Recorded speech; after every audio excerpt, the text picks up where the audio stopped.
Hi, everybody. Thanks for tuning in. I am pleased to have with me as my special guest Gil Carillo. Gil spent 38 years with the LA County Sheriff's Department, of which 26 of those years he was assigned to the Homicide Bureau. He's most well known for the work he did on the Night Stalker case. If you had a chance to see the Netflix documentary, he's featured throughout that. And I'm really happy to have Gil here to talk from the perspective of law enforcement, specifically homicide investigation, as it relates to the horrific crimes that transpired a few weeks ago in Moscow, Idaho. And Gil, we're really happy to have you here. Thanks for being here. Thank you. It's my pleasure. Thank you for asking. It's been 30 days since the murders transpired, and there's been very little information released to the public by law enforcement. Why is it that law enforcement, in your experience, doesn't necessarily feel the need to reveal all of the details regarding the investigation to the public? It's on a need-to-know basis. And once we release any information on a case, you've released it to the world, to everybody. I mean, literally, with social media and the internet, it'll go all over the world. Therefore, upon return, you don't know if the suspect or suspects are paying attention. And I can guarantee you that whoever is responsible for this, they're following it just as much as the average person on the streets. They want to know what the cops want to know. And what we're trying to do is keep them from knowing what we know. And that's the only way we're going to solve the case.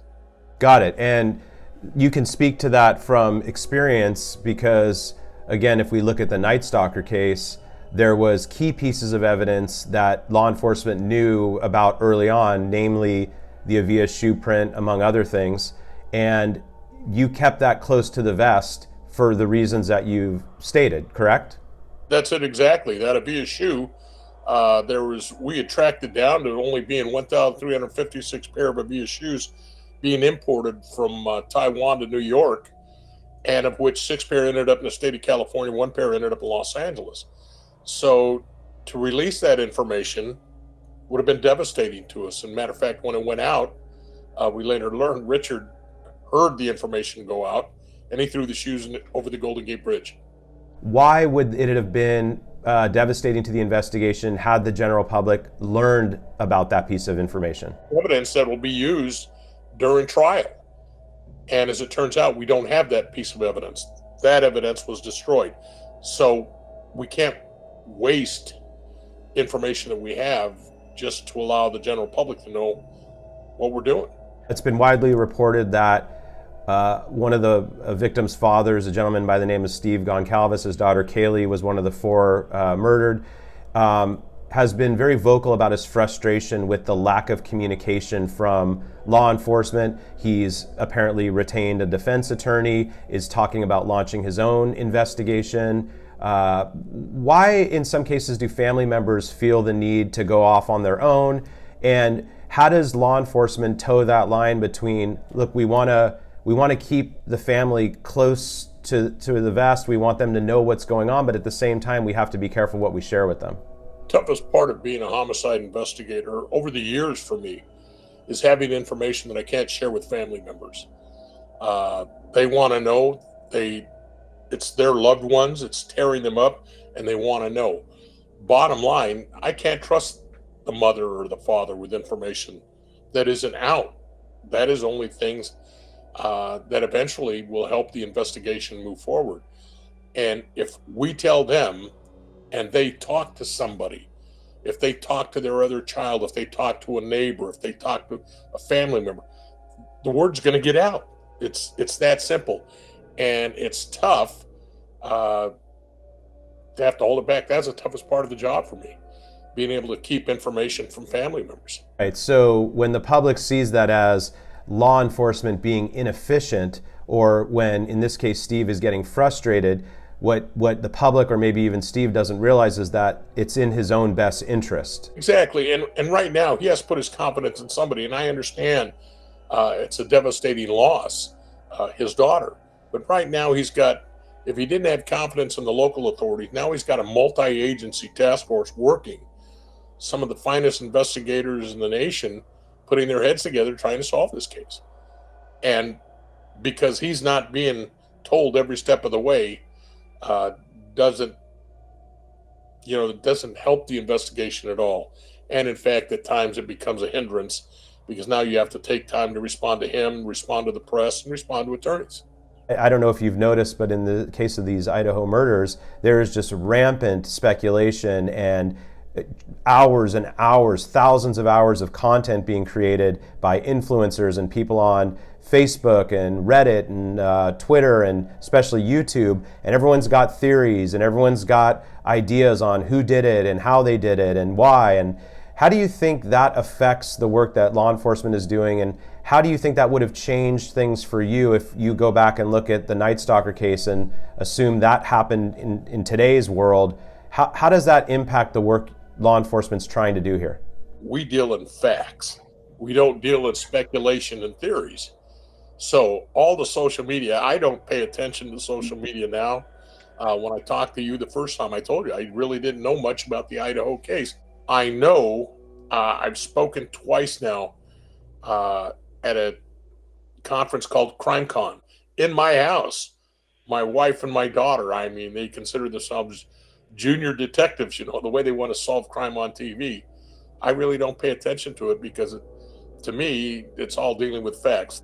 Why do you think there's such a tremendous appetite from the general public to consume true crime content, you know, whether it's Dateline or Unsolved Mysteries or Netflix? Every week it seems like they have another, true crime. I mean, these are terrible, dark stories of horrible things happening to people, yet the general public can't seem to get enough. Do you have any theories or thoughts on why that is? I have no idea.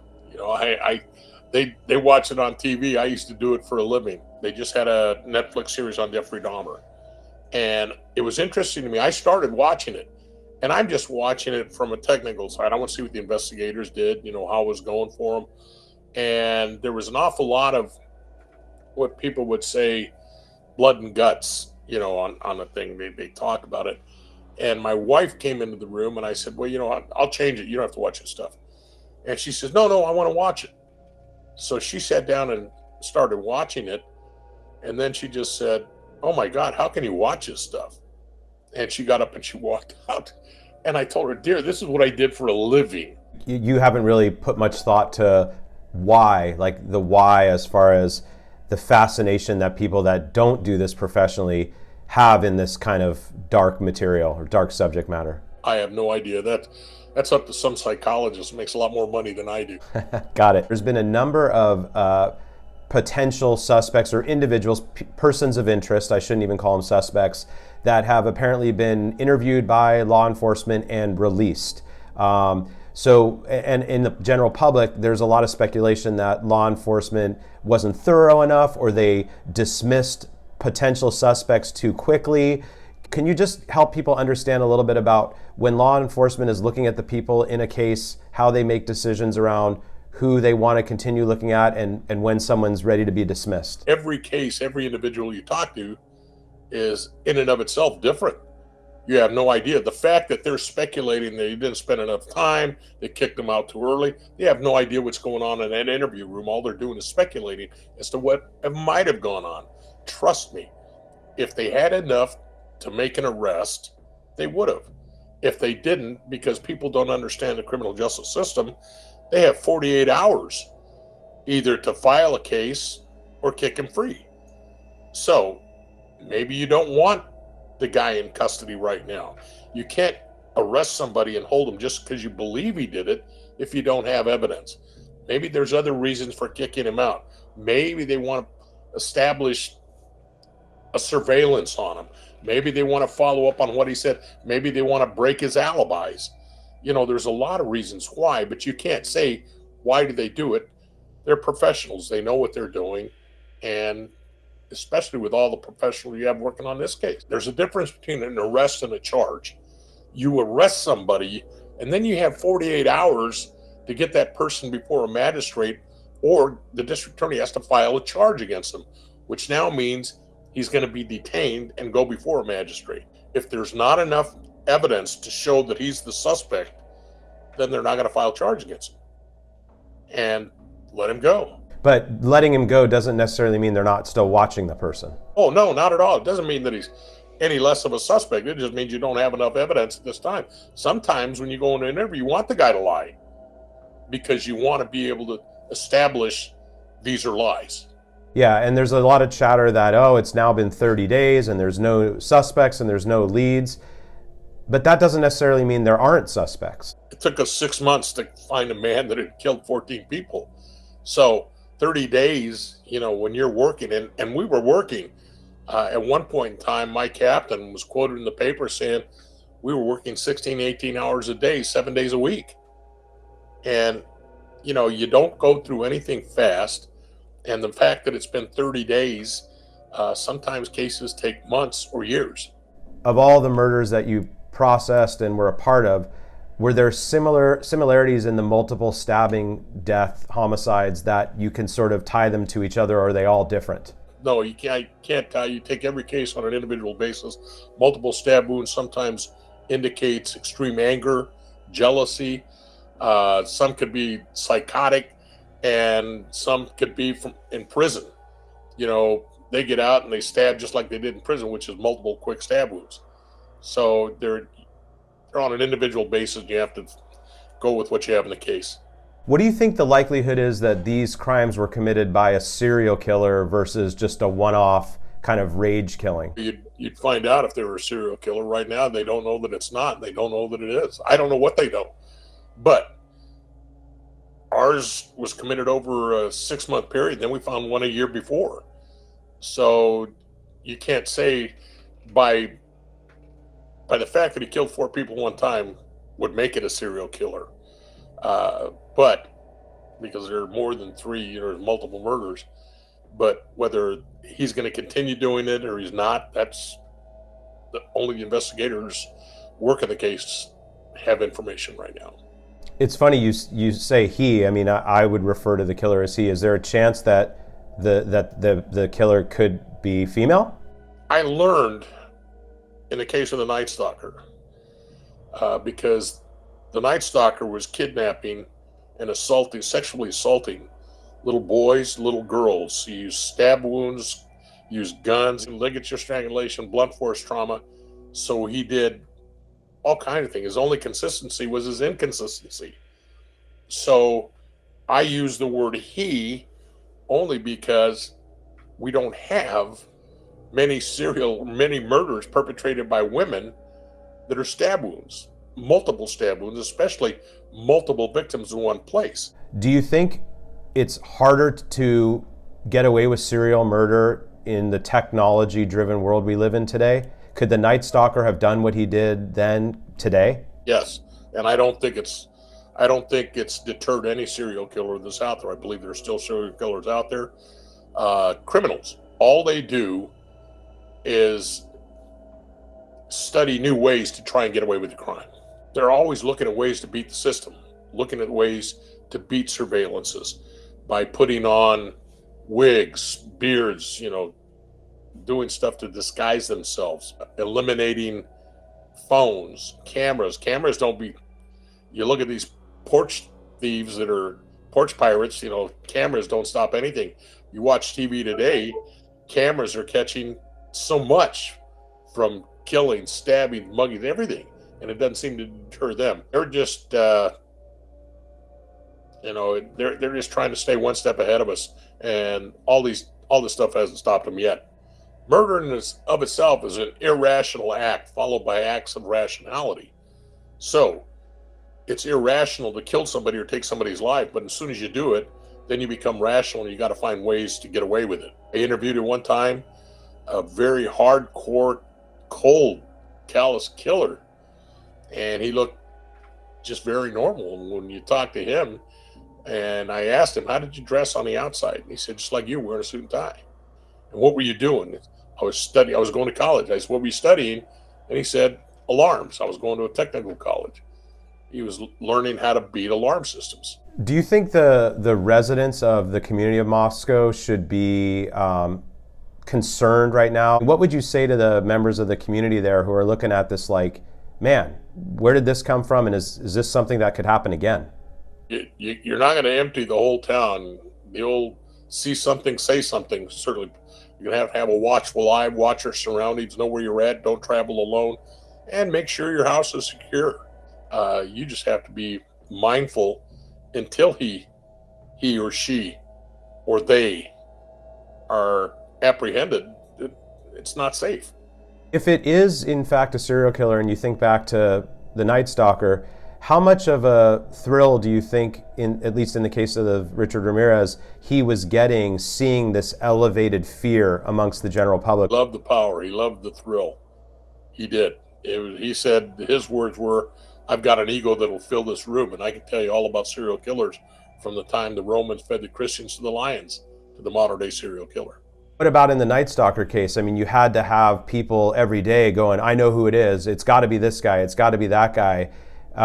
Did you see a lot of that, or was it a different time because you didn't have this public forum? There were thousands of people calling in with clues. We had people manning the phones 24 hours a day, just taking in clues. Every time the 10 o'clock news, the 11 o'clock news, the phones would go nuts. It'd be assigned a clue sheet, and people went all over. We had 24 investigators doing nothing more than following up on incoming clues from citizens that were calling up. And it was amazing how many wives would call in and say, "It's my ex-husband." People thinking, this is the guy. The only difference is he's a midget, but he looks just like the photo you're putting out. So people will call in, and the investigators are mandated. We have to call up everybody and follow up on every lead that comes in. And what we did also when we were done was we took the time to call everybody back and say thank you for your help. Did you feel that you were taking a lot of heat from the general public during those 6 months, that you weren't doing enough, or the department wasn't doing enough, or how come you still haven't figured out who this guy is? And did that weigh on you at all? Imagine, if you will, different times. The public wasn't anti-police. The public was actually asking us for help because they're frightened. They were living in fear, so they were supportive of us. They weren't against us. Today, with everything going on and the way cops are looked at today, I don't know what's going on in Idaho. I'm confident that law enforcement is doing everything they possibly can at this point in time, and effectively doing what they can at this time to solve the case. That I'm confident of. As for the public, trying to tell the public to slow down, back off. No, there's thousands of people out there. They have their own opinions, and nobody's going to change their mind as to what's going on. And the whole case, the problem with a case like this, just like in John Bonet, is when you're in a location that is not used to handling a single homicide at one time, much less multiple homicides. And if they don't see that kind of activity on a regular basis like we do, unfortunately, in the Los Angeles area, well, then what is ever so important, and it just strikes me terribly, I get angry and upset on the inside. John Bonet Ramsey, the crime scene, you only get one shot at the crime scene. So many people entered that crime scene. So many people walked in. The news media was in and around. Cops were in and around. Neighbors were in and around. And that makes it that much more difficult. Maybe the lesson here is that if you're a small community and you're hit with something like this, that take a step back first and really focus your attention on how you're going to address the crime scene and doing it the right way. If you're not used to doing it, then call for help immediately. Last question. Who's the beautiful lady waving at us behind you? Wait till my wife hears that. That's her mother. I'm always teasing the wife. I didn't have many nice things. She was really tough on me. And so when I tell her that you said, "Who's the beautiful lady?" she'll be very happy to hear that. Well, you're still with your wife after all these years, so you must have done a few things right. It'll be the day after Christmas. It'll be 52 years. Wow. Congratulations. And I'll make sure that everyone can link out and follow you on Instagram and hopefully get a chance to meet you in person one day. And thank you so much again for your time, Gil. You're welcome. Have a happy holiday. All right, you too. Take care.